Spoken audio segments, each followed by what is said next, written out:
A long, long time ago, the world was full of people. But most of them weren't good. They argued, they hurt each other, and they forgot all about God. It was a tough place to live, loud, mean, and messy. God looked down from heaven and felt sad. This isn't right, he thought. The world I made has gone wrong. But then he noticed one man who stood out. His name was Noah. Noah was special. He wasn't perfect, but he cared about God and tried to do what was right.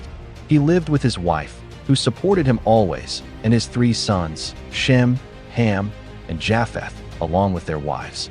They were a hard-working family, growing food, raising animals, and sticking together. God watched Noah and thought, here's someone I can count on. He's honest and listens to me. The rest of the world, though? It was a different story. God decided it was time for a big change. One day, while Noah was out checking his crops under a clear blue sky, God spoke to him. His voice was strong and calm. "Noah," he said, "I've made up my mind. The world is too broken. People don't care about me or each other. I'm going to send a huge flood, lots of water, to wash it all away. But don't worry, Noah. I'll keep you and your family safe." Noah stopped what he was doing. "A flood?" he said, looking around at the dry ground. It sounded strange, but he trusted God. "What do you want me to do?" he asked. God had a plan ready. "Build a giant boat," he said. "I call it an ark. It's going to be big, really big, because it needs to hold a lot. Here's how. Make it 300 cubits long, 50 cubits wide, and 30 cubits tall. Put a door on one side and a window up top. Build 3 levels inside. One for your family, one for animals, and one for supplies." Noah tilted his head. "What's a cubit?" he asked. God explained. "It's about the length from your elbow to your fingertips." So Noah figured it out. The ark would be longer than a soccer field, wider than most houses, and as tall as a 3-story building. "That's huge," he said. God nodded. "Use strong wood, gopher wood, and cover it with pitch, a sticky tar, inside and out. That'll keep the water from leaking in. This ark will save you, Noah." Noah took a deep breath. "Okay, God," he said. "I'll get started." He went home, told his family, and they got to work. Noah grabbed an axe and chopped trees. Chop, chop, chop. Shem hauled the logs, Ham pounded nails, and Japheth cut boards. Noah's wife cooked meals to keep them strong, and the daughters-in-law helped stack the wood. It wasn't easy. The sun was hot, the work was hard, and their muscles got sore. But every day, the ark grew. First the flat bottom, then the tall sides, then the 3 floors inside. People from nearby started to notice. They walked over, curious. "Noah, what's this?" they asked. "A giant boat? Out here where it's dry." They laughed loud. "You're wasting your time. There's no water coming." Some shook their heads, others teased him.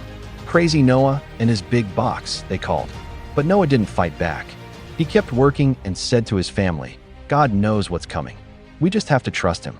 It took a long time, weeks, maybe months, but finally, the ark was ready. It stood tall and strong, a giant wooden ship in the middle of nowhere. Then God spoke again. "Noah," he said, "the flood's almost here.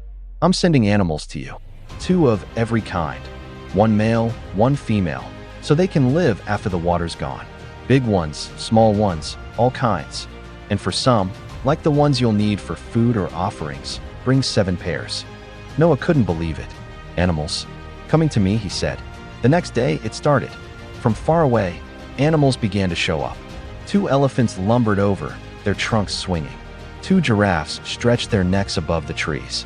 2 lions padded in, their manes glowing in the sun. Birds flew down, hawks, doves, little sparrows, filling the air with noise. Even tiny creatures came, ants marching, beetles crawling, butterflies fluttering. Noah's sons ran around, amazed. "Look, 2 camels, 2 wolves, 2 frogs," they shouted. It was a sight no one could forget. Hundreds of animals heading straight for the ark. Noah stood by the ramp. "Come on in," he called. The animals climbed up, step, step, flap, flap. When the last animal was inside, Noah and his family stepped aboard. They looked out at the quiet land one more time. Then, out of nowhere, the big door slammed shut. Boom. Noah's wife jumped. "What was that?" she asked. Noah smiled. "That's God locking us in," he said. "We're safe now." Soon, the sky turned dark. Thick clouds rolled in, covering the sun. The wind picked up, whistling around the ark. Then rain started, drip, drop, splash. But this wasn't regular rain. It poured like rivers falling from the sky.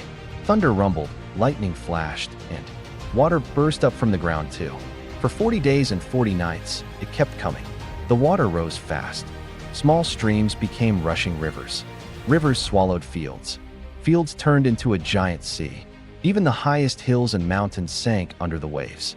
Everything was gone, except the ark. It floated on top, swaying with the water. Inside, Noah and his family had plenty to do. The ark was packed. Elephants shifted their weight. Monkeys chattered. Sheep huddled together. It smelled strong, like wet fur and hay mixed with animal breath. Noah walked the floors, checking on everyone. His wife fed the giraffes. Shem calmed the horses. Ham scooped out water that splashed in.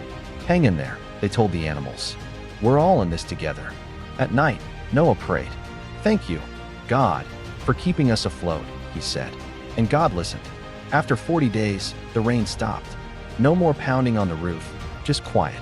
But the water stayed high for a long time, 150 days. The ark drifted over the endless sea. Noah's family wondered, will we ever see land again? To find out, Noah opened the window near the top. He picked a raven, a black bird, and said, go look around. The raven flew off into the cloudy sky and didn't come back. Maybe it found a place to rest, Noah said. Or maybe it's just gone. A week later, he tried again. He took a dove, small and gentle, and let it fly. See what's out there, he said. The dove came back soon, tired and empty-handed. Still water everywhere, Noah said. He waited 7 more days, then sent the dove again. This time, it flew back with a surprise, a green olive leaf in its beak.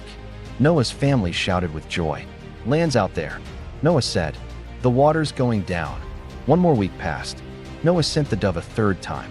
It didn't return. It found a home, Noah said, grinning. The water kept dropping, and one day, thud, the ark bumped into something. It stopped. We've hit land, Japheth yelled. They'd landed on a mountain called Ararat. Through the window, they saw muddy peaks breaking through the water. They waited a bit longer until the ground was dry enough. Then God spoke. Noah, he said, it's time to come out. You, your family, and all the animals. Noah pushed open the door. Sunlight flooded in. The animals rushed out, elephants stomping, deer leaping, birds soaring. The lions shook their manes.